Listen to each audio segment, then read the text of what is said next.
माननीय पंतप्रधान नरेंद्र मोदीजी यांच्या नेतृत्वात अर्थमंत्री निर्मला सीतारामनजी यांनी सादर केलेला अर्थसंकल्प हा अमृत कालातील सर्वजन हिताय या संकल्पनेवर आधारित अशा प्रकारचा अर्थसंकल्प आहे।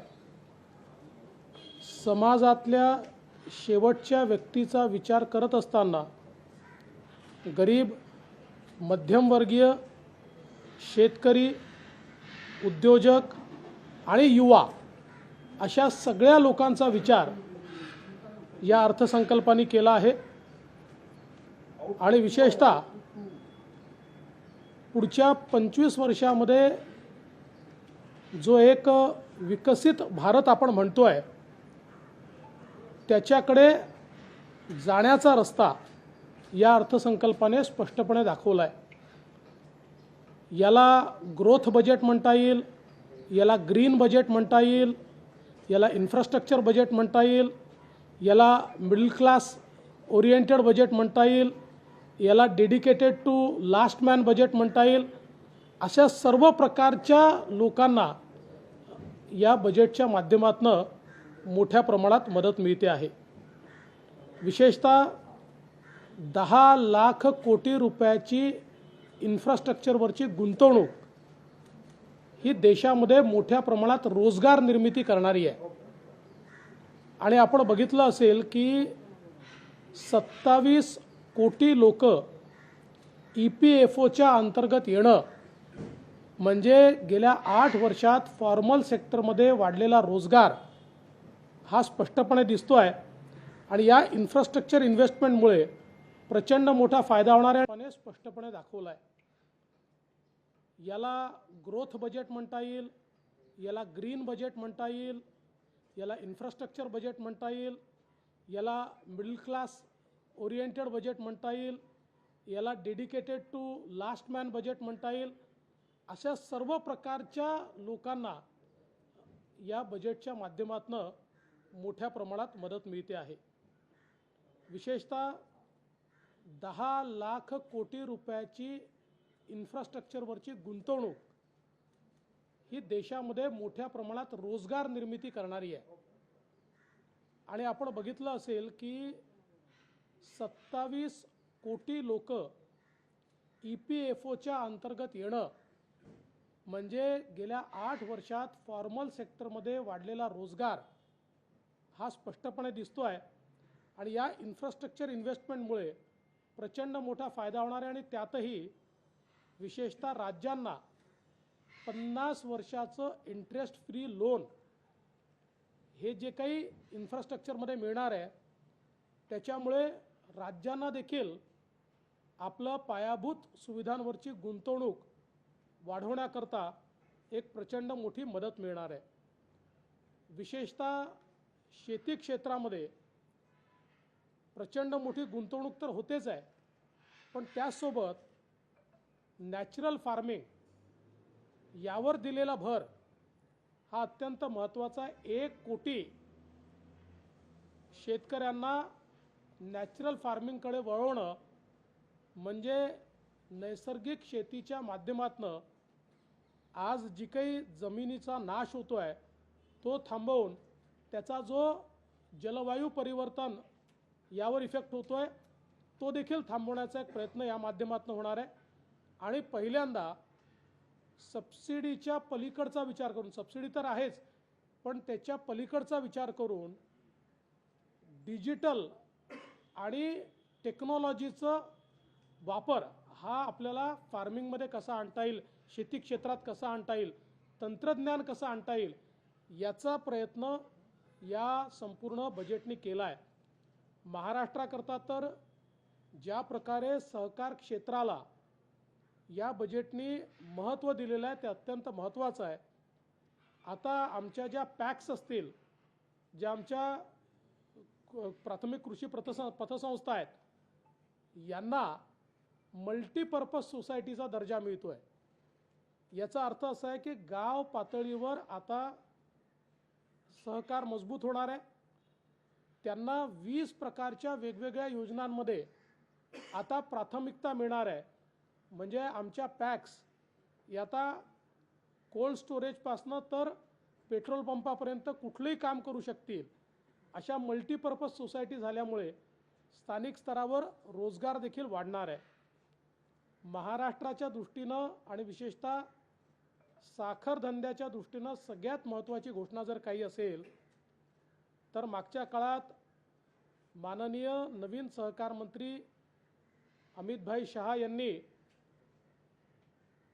पुढाकार घेऊन 2016 नंतरचा इन्कम टॅक्स हा रद्द केला होता, पण 16च्या आधीचा इन्कम टॅक्सचं काय असा प्रश्न होता.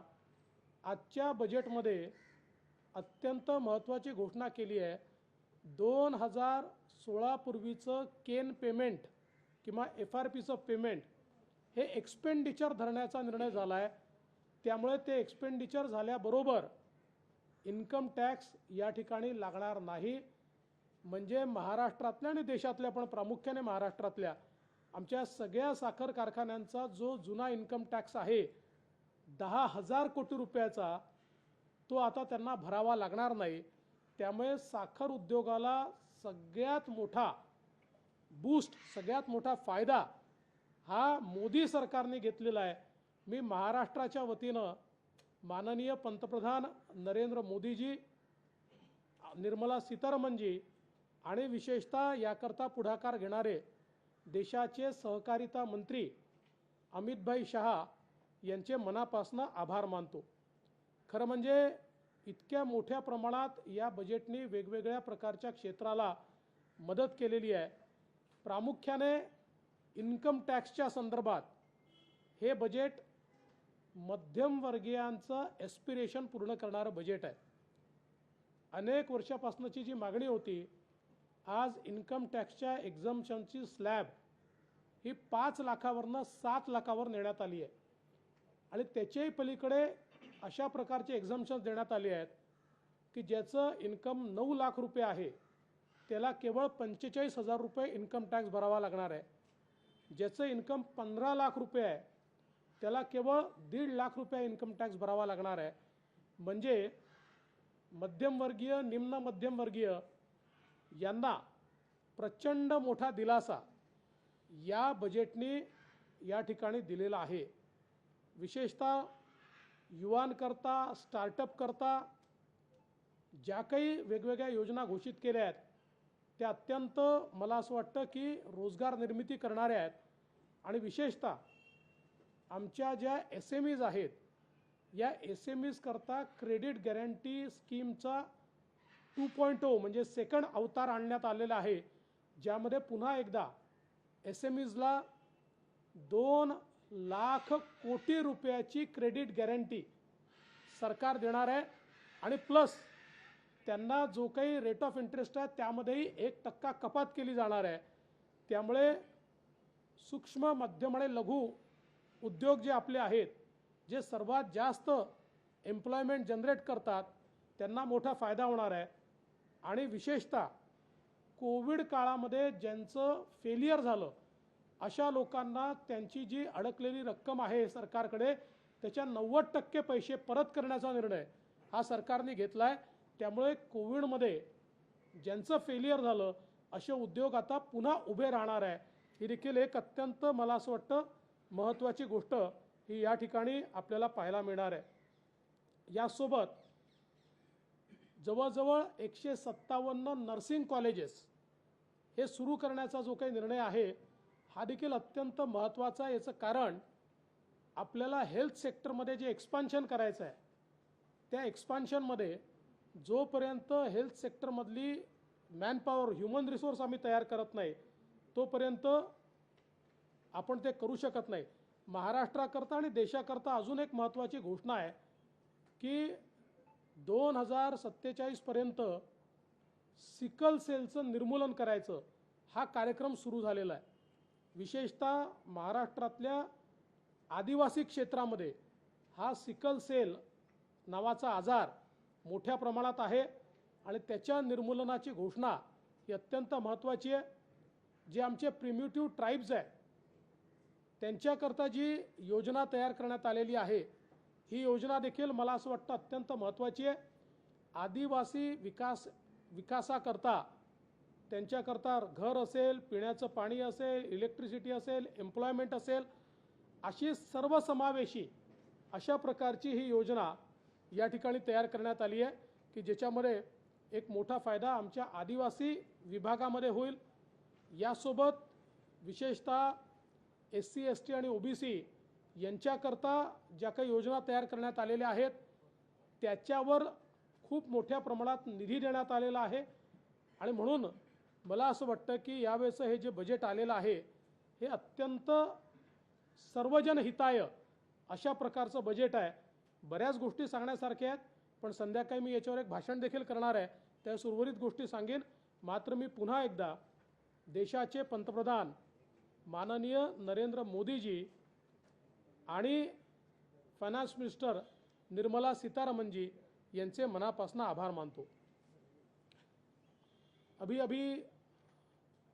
आदरणीय प्रधानमंत्री नरेंद्र मोदी जी के नेतृत्व में हमारी वित्त मंत्री निर्मला सीतारमण जी ने जो बजट पेश किया, मैं ऐसा कहूँगा यह अमृत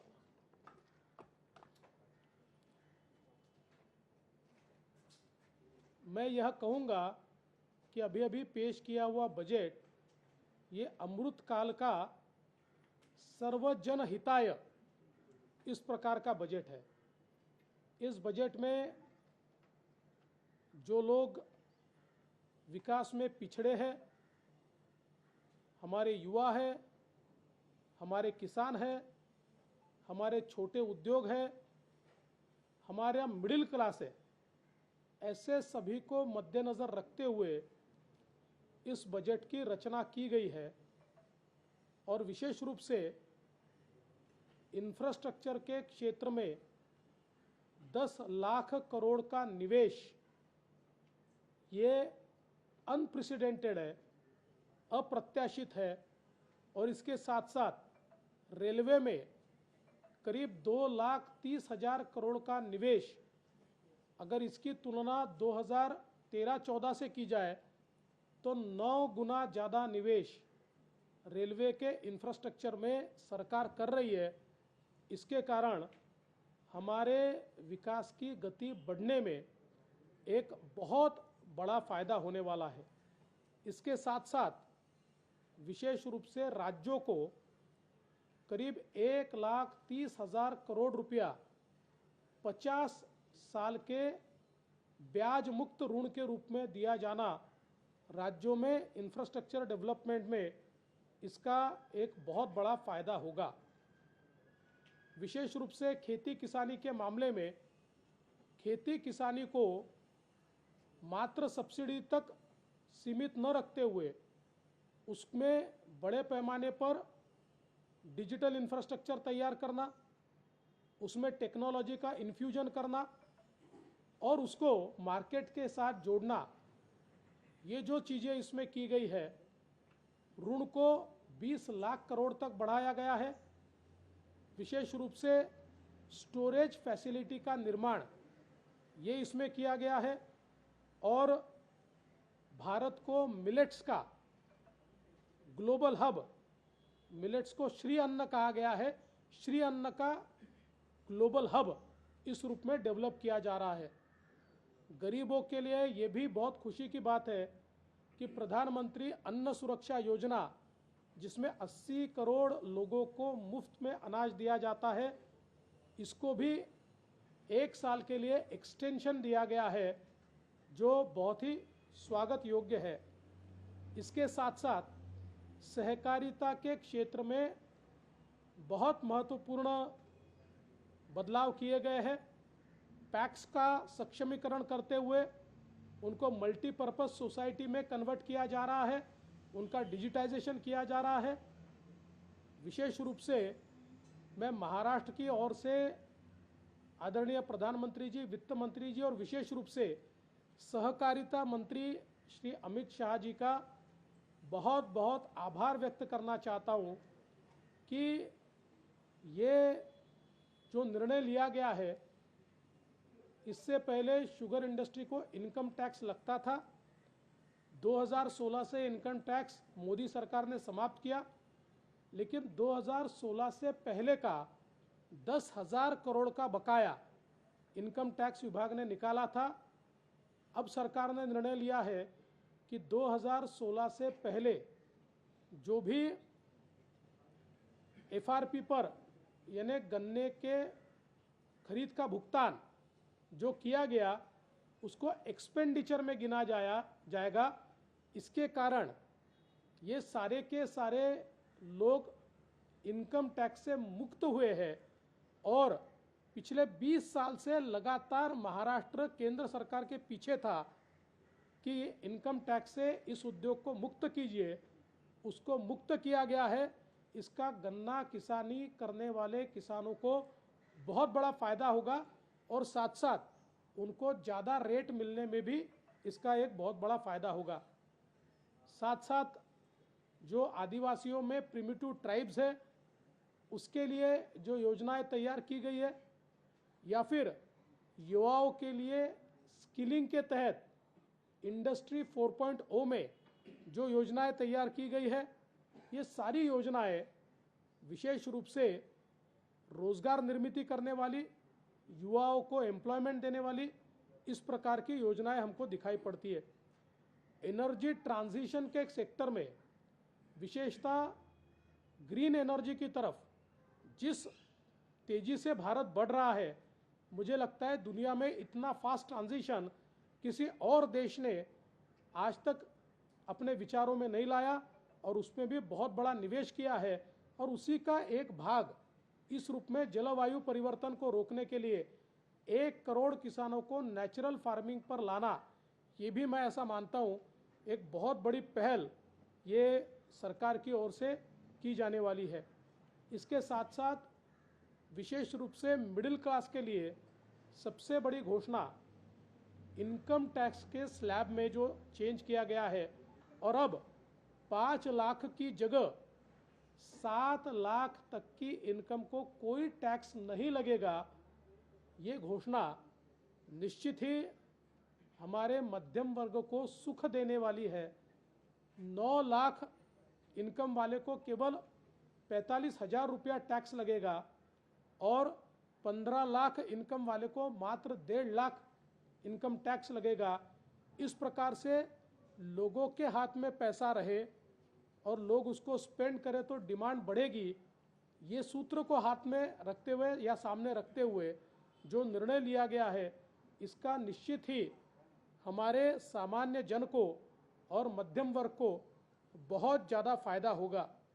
मैं ऐसा कहूँगा, कुल मिलाकर ये जो बजट है ये सर्वजन हिताय इस प्रकार का बजट है और इस बजट का हम बहुत बहुत स्वागत करते हैं, अभिनंदन करते हैं। सर, कांग्रेस ने कहा है कि सर ये बजट भले ही मिडिल क्लास को खुश करने वाला हो, लेकिन आगामी चुनाव को देखते हुए ये चुनाव बजट बनाया गया। एक दूसरा उन्होंने कहा कि ये प्रो कॉर्पोरेट बजट भी है। देखिए, कांग्रेस ने अपनी रिएक्शन सुबह ही तय की थी। कोई भी बजट आता तब भी वो यही रिएक्शन देते, इसलिए उनकी रिएक्शन पे मैं क्या रिएक्शन दूं। सर, तेच परत एकदा की राजकीय निवडणुका किंवा या सगळ्या गोष्टी डोक्यात ठेवून फक्त बजेट केलं गेले असा आरोप सगळ्याच गटात नव्हते, म्हणजे राज्यातनं देखील आणि विरोधकांकडून। विरोधकांनी सकाळीच हे ठरवलं होतं की कसंही बजेट आलं तरी काय रिॲक्शन द्यायची, हे सकाळीच लिहून ठेवलं होतं। तीच स्क्रिप्ट ते वाचतायत। त्यांनी बजेट बघितलंही नाही, त्याचा अभ्यासही केला नाही, बजेटच्या मेरिटवर देखील ते बोलत नाहीत, कारण मेरिट त्यांना पाहिजेच नाही आहेत। त्यांनी सकाळी जी रिॲक्शन ठरवली तीच रिॲक्शन त्यांना इको करायची आहे, म्हणून त्यांच्या रिॲक्शनवर मी रिॲक्शन द्यावी एवढा त्या रिॲक्शनमध्ये दमच नाही आहे। कलेक्शन म्हणून तुम्ही सांगितलं की रोजगारांचं वाढलेलं आहे, पण मागच्या 2 वर्षात सगळ्यात जास्त रोजगार अनऑर्गनाइज सेक्टर मधून गेलेले होते, त्याची आकडेवारी मात्र अजून पुढे आलेली नाही। आणि यात सगळ्यात महत्त्वाचं म्हणजे की जो लास्ट इयर जो प्रॉमिस केलेला एम्प्लॉयमेंटचा जनरेशन एक्सपेक्टेड रेट होता तो गाठण्यात सरकारला अपयश आलं असं वाटत नाही का यावर? पहिली गोष्ट तर EPFOमध्ये 27 कोटीचं रजिस्ट्रेशनचा अर्थच असा आहे की इन्फॉर्मल सेक्टरमधनं फॉर्मल सेक्टरमध्ये एम्प्लॉयमेंट वाढते आहे। आपण बघा, 2013-14ला आपल्या EPFOमध्ये फार तर 3 ते 4 कोटी रजिस्ट्रेशन होते, तिथपासून 27 कोटीवर आलो आहे. दुसरं असं आहे की आत्ता जे एम्प्लॉयमेंटचे आकडे देखील जाहीर झाले आहेत ते बघितल्यानंतर कोविडच्या काळानंतर जगाच्या सगळ्या देशांच्या तुलनेमध्ये सर्वात fast formal sector employment create करणारा देश आपला भारत आहे. त्यामुळे मला असं बिलकुल वाटत नाही. उलट आता तर जे बजेट दिलं आहे या बजेटमुळे मोठ्या प्रमाणात एम्प्लॉयमेंट वाढणार आहे. सर मिडिल क्लास का कोर वोटर है और इस बजट में भी उनके लिए बड़ा प्रावधान किया गया है. आपको लगता है सर आपको मराठी कर सर युवा वर्गासाठी मोठी गोष्ट केली आहे की ज्या युवा वर्गाला जास्तीत जास्त प्रमाणात परदेशामध्ये जायचे 30 आंतरराष्ट्रीय कौशल्य विकास केंद्र स्थापन केली जाणार आहेत. त्यामध्ये महाराष्ट्राला जास्तीत जास्त ही कौशल्य विकास केंद्र मिळावीत यासाठी काही वेगळे प्रयत्न केले जाणार आहेत का? आणि सर दुसरा प्रश्न, सिकल आजारा संदर्भात एक मोठी गोष्ट केली आहे.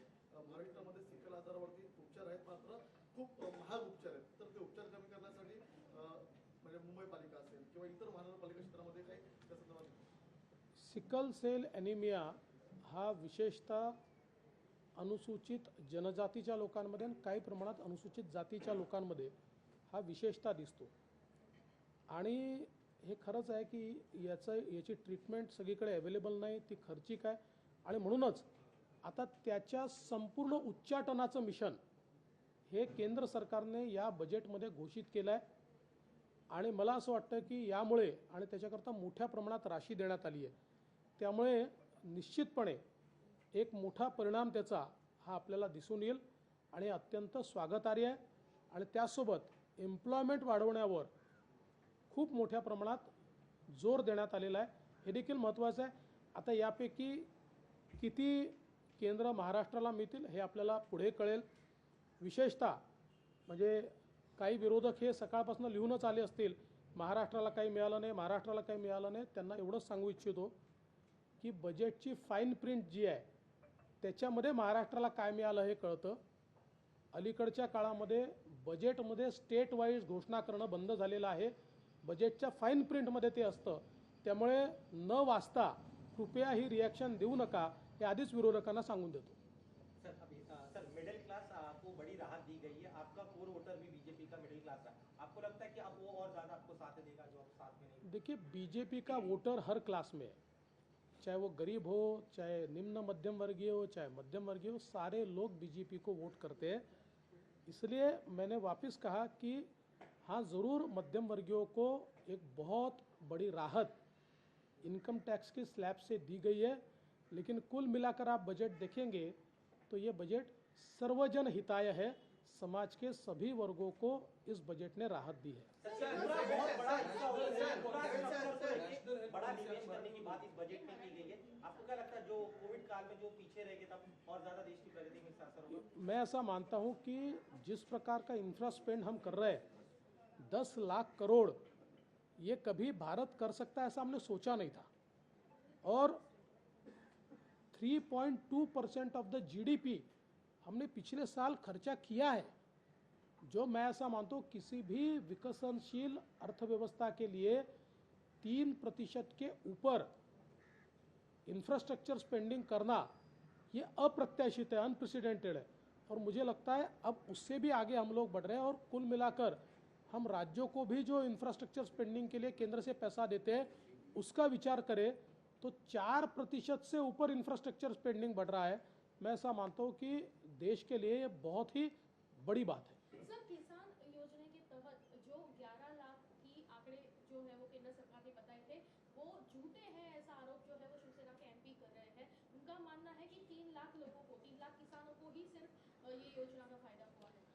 देखिए ये जो महाभाग आप जिनकी बात कर रहे हैं शिवसेना के एमपी, उनको ना आंकड़े मालूम है, उनको आंकड़ा एक ही समझता है. वो कौन सा आंकड़ा है आपको बताने की आवश्यकता नहीं है, उनको वही आंकड़ा समझता है. मूल रूप से किसानों को जो पैसा हम देते हो डीबीटी से देते हैं, तो डीबीटी में आंकड़ों की हेरफेर ही नहीं हो सकती. और 11 करोड़, 11 लाख नहीं 11 करोड़ किसानों को ये मिलता है. अकेले महाराष्ट्र में 1 करोड़ किसानों को मिलता है. और जब उनकी सरकार थी तब भी 1 करोड़ किसानों को सीधे उनके खातों में ये पैसा मिला. इसकी पुष्टि उनकी सरकार ने की है. इसलिए ऐसे आंकड़ेबाज लोगों की बात मुझसे मत पूछिए. सर उनका ये भी कहना है कि जो सोचे तो वोट के हिसाब से बीजेपी ने इसका जवाब तो दे दिया मैंने इसका। तो हिंदी में जाना चाहिए संरक्षण सभी क्षेत्रामध्ये एक सवाल किसानों को लेकर पाच लाख थोड़ा सा किसानों को 55,000 गोवर्धन वाला एजुकेशन जो गोवर्धन को लेकर एक बड़ा अनाउंसमेंट किया गया कि मैंने आने वाले दिनों ऑर्गेनिक खेती होगी, किसानों को कितना फायदा पहुंचने वाला है, क्योंकि एक बड़ा तबका किसान है देश देखिए, मैं ऐसा मानता हूं कि आज खेती किसानी के सामने सबसे बड़ा प्रश्न अगर कोई होगा तो वो प्रश्न है आज जलवायु परिवर्तन का जो इफेक्ट खेती पर हो रहा है। बहुत बड़े पैमाने पर रोग आते हैं, फसल खराब हो जाती है, इनपुट कॉस्ट बढ़ गई है क्योंकि इतने महंगे महंगे स्प्रेज फर्टिलाइजर्स यूज़ करने पड़ते हैं, कीटनाशक यूज़ करना पड़ता है। इसका जवाब नेचुरल फार्मिंग में है, क्योंकि नेचुरल फार्मिंग में इनपुट कॉस्ट कम है, नेचुरल फार्मिंग में जो डिसीज़ है वो कम है, और नेचुरल फार्मिंग के कारण हमारी जो ज़मीन है उसका स्तर भी बढ़ता है, और जलवायु परिवर्तन का कम से कम असर ये नेचुरल फार्मिंग के कारण हमारी खेती किसानी पर होता है। इसी के मद्देनज़र फार्मिंग को नेचुरल फार्मिंग की ओर ले जाने के लिए 1 करोड़ किसानों का जो टारगेट रखा गया है, मैं ऐसा मानता हूँ कि एक बहुत ही महत्वपूर्ण इस प्रकार की ये पहल है। इससे किसानों की इनपुट कॉस्ट कम होगी, किसानों की जो रियलाइजेशन है वो ज़्यादा बढ़ेगा, और विशेष रूप से खेती में जो सस्टेनेबिलिटी है वो हम ला पाएंगे। बजट है इसमें स्टार्टअप और एक्सपोर्ट पे ज्यादा फोकस किया गया है। आपको लगता है ये जो बजट है वो इंटरनेशनल लेवल पे इंडिया को अलग लेवल पे लेके जाएगा? जी देखिए, मूल रूप से जिस प्रकार से हमारा एक्सपोर्ट बढ़ा है, एक समय हम मोबाइल फ़ोन के नेट इंपोर्टर थे, अब दुनिया के सेकंड नंबर के सबसे बड़े मोबाइल फ़ोन के उत्पादक और निर्यातक हम हो रहे हैं। तो इस निर्यात के कारण हमारे यहाँ रोज़गारी भी बढ़ती है, और इसके कारण हम फॉरेन एक्सचेंज भी अर्न करते हैं। आज हम देखते हैं कि हमारा फॉरेन एक्सचेंज रिजर्व ये $605 बिलियन के भी ऊपर चला गया है।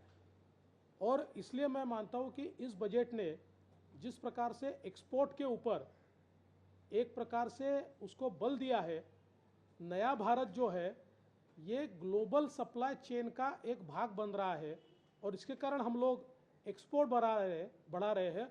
और विशेष रूप से चीन ने जो एक फैक्ट्री ऑफ वर्ल्ड ये मादा हासिल किया था, धीरे धीरे उसकी ओर भारत को हम बढ़ा रहे हैं। सर 2047 के लक्ष्य को रखकर इस बजट में कई सारे प्रावधान किए गए हैं। 2047 को लक्ष्य रखकर प्रावधान के, इसके पहले होता था कि कोई भी सरकार तो तत्कालीन गेन के बारे में सोचती थी। क्या अब यहाँ से आगे यही माना जाए कि कोई बजट होगा वो लॉन्ग टर्म प्रोसेस को देखकर? देखिए, बजट 1 साल का होता है, लेकिन उसका असर सालों तक होता है। इसलिए कभी भी बजट करते समय उसको अगले 10 साल में उसका परिणाम क्या होगा इसका विचार किया जाना चाहिए। लेकिन मोदी जी बहुत आगे की सोचते हैं। भारत जब 100 साल का होगा तब किस प्रकार का भारत होना चाहिए, इसको मद्देनजर रखते हुए ये बजट रखा गया। सर डिफेन्सच्या बजेटमध्ये सेक्टरमध्ये आधीचे जे पॉलिसीज होत्या त्याचे आता म्हणजे जे राष्ट्रीय आरोग्य अभियान असेल किंवा शिक्षण याचे फंड्स यावर्षी कमी करण्यात आले, तर की काय कारण आहे? नाही, कोणी सांगितलं तुम्हाला कमी केले आहेत म्हणून? बिलकुल चुकीचं आहे. त्याचे फंड्स कुठेही कमी केलेले नाही, कुठेही फंड्स कमी केलेले नाहीत. काही नवीन योजना सुरू केलेल्या आहेत, त्या नवीन योजनांनाही वेगळे फंड दिलेले आहेत. त्यामुळे शिक्षण आणि आरोग्यावर कुठेही पैसा कमी न करता तो पैसा वाढवण्यात आलेला आहे. डिफेन्स बजेटमध्ये इतर वर्षांच्या तुलनेमध्ये आता जवळपास 17% हे डिफेन्सचं बजेट वाढवण्यात आलेलं आहे. या बजेटकडे तुम्ही कसं पाहता? डिफेन्समध्ये मुळात डिफेन्स बजेट वाढण्याचं एक महत्त्वाचं कारण हे आहे की आता आम्ही मेक इन इंडियावर जोर दिलेला आहे. पूर्वी आपलं सगळं शस्त्रास्त्र जे होते हे आम्ही इम्पोर्ट करायचो, पण आता मोठ्या प्रमाणात आपण देशी शस्त्रास्त्र तयार करणं सुरू केलं. आपण बघितलं असेल रिपब्लिक डे परेडमध्ये देखील ज्या तोफा चालवण्यात आल्या त्याही देशी होत्या, जे अस्त्र डेमॉन्स्ट्रेट करण्यात आले तेही आपल्या देशातले होते, जवळजवळ 70% आपल्या देशातले होते. आणि म्हणून आम्ही हळूहळू शस्त्रास्त्रांच्या क्षेत्रामध्ये आम्ही ते इम्पोर्ट करायचो, ते इम्पोर्ट करणाऱ्या देशापासून आता आम्ही एक्सपोर्ट करणारा देश झालो आहोत. 30पेक्षा जास्त देशांना आता आम्ही एक्सपोर्ट करतो. शेयर बाजार में जमकर उछाल देखी गई कई है। दिनों से जो लगातार विरोधी कहते हैं कि कई इंडस्ट्री मुंबई से महाराष्ट्र से बाहर जा रही है, क्योंकि कोविड वाला जो आपका एक है, कोविड को लेकर कई सारे जो घाटे में है वो फिर से आ जाएंगे वापस, और चीनी वाला जो शुगर, तो लगता है कि महाराष्ट्र फिर से एक बार नंबर 1 हो जाएगा, जो इंडस्ट्रीज तमाम आएंगे महाराष्ट्र में इसकी देखिए, वजह से। बाहर तो ऐसे कोई गया नहीं, एक नैरेटिव तैयार किया गया है, लेकिन मैं ऐसा मानता हूं कि निश्चित रूप से महाराष्ट्र में बहुत बड़े पैमाने पर इंडस्ट्री आएगी, और विशेष रूप से चीनी के क्षेत्र में जो 2016 के पहले का 10,000 करोड़ का इनकम टैक्स चीनी मिलों पर लगा था, उसको समाप्त करने का काम मोदी सरकार ने किया है और हमारे सहकारिता मंत्री अमित भाई शाह ने किया है। मैं ऐसा मानता हूँ ये सबसे बड़ी पहल है, सबसे बड़ी पहल है। सहकारिता के क्षेत्र में इतनी बड़ी पहल इससे पहले कभी हुई नहीं थी। सर, शेयर बाजार में अच्छा रिस्पॉन्स देखने को मिला है। 1,000 प्लस से ज्यादा हाई हुए शेयर बाजार। दुसरीकडे सुवर्णकारांना कुठेही दिलासा दिलेला नाहीये, त्यामुळे सुवर्णकार राज्यातले नाराज आहेत. काय सांगाल? क्या पूछा था आपने? शेयर बाजार में सर जबरदस्त रिस्पॉन्स देखा गया। देखिए, शेयर बाजार जो होता है ये एक सेंटिमेंट होता है, और इन्वेस्टर्स का सेंटिमेंट ये इस बजट से बढ़ा हुआ दिखाई पड़ता है। और विशेष रूप से इनकम टैक्स के स्लैब में जो अंतर होता है उसके कारण एक डिस्पोजेबल इनकम, ये जब सामान्य व्यक्ति के हाथ में आती है तो उसको वो खर्चा करता है तो उससे चीज़ों की डिमांड बढ़ती है, तो उससे इंडस्ट्री को भी एक फ़ायदा होता है। तो इसलिए जब इस प्रकार का कोई एक बजट आता है, और विशेष रूप से इंफ्रास्ट्रक्चर के क्षेत्र में 10 लाख करोड़ का निवेश, ये 32 कोर इंडस्ट्री को बूस्ट देता है। 32 कोर इंडस्ट्री इससे बूस्ट होती है, तो मुझे लगता है कि इसके कारण इसका भी बहुत बड़ा फायदा होता है। सर डिफेंस को इस पर 13% ज्यादा पिछले साल से दिया गया है। सर हिंदी में बड़ा डिसाइड कीजिए कि जिस तरह से मेक इन इंडिया का प्रोसेस चल रहा है, और ये जो मैसेज है वो पाकिस्तान में चाइना में किस तरह से आप देखने जाएगा? देखिए, पहली बात तो ये है कि भारत ने जो हमारा डिफेंस कैपेबिलिटी है उसमें मेक इन इंडिया में बहुत बड़ी पहल मोदी सरकार में की है, और आज हम बहुत ज़्यादा वाइटल हमारा जो शस्त्रास्त्र है उसको, आर्म्स एंड एम्यूनिशन को भारत में तैयार कर पा रहे हैं। रिपब्लिक डे परेड में हमने देखा 70% जो हमारे शस्त्रास्त्र शोकेस किए गए थे वो मेक इन इंडिया थे, और मुझे ऐसा लगता है कि अब भारत एक शस्त्र संपन्न और मजबूत देश के रूप में उभर रहा है। और आज तक आर्म्स एंड एम्यूनिशन का नेट इंपोर्टर भारत अब आर्म्स एंड एम्यूनिशन को एक्सपोर्ट भी कर रहा है। ये भी बहुत महत्व की बात है। मुझे लगता है देश को प्राथमिकता देना, देश की सुरक्षा को प्राथमिकता देना, ये इसमें से हमारे सामने आता है। Okay, thank you.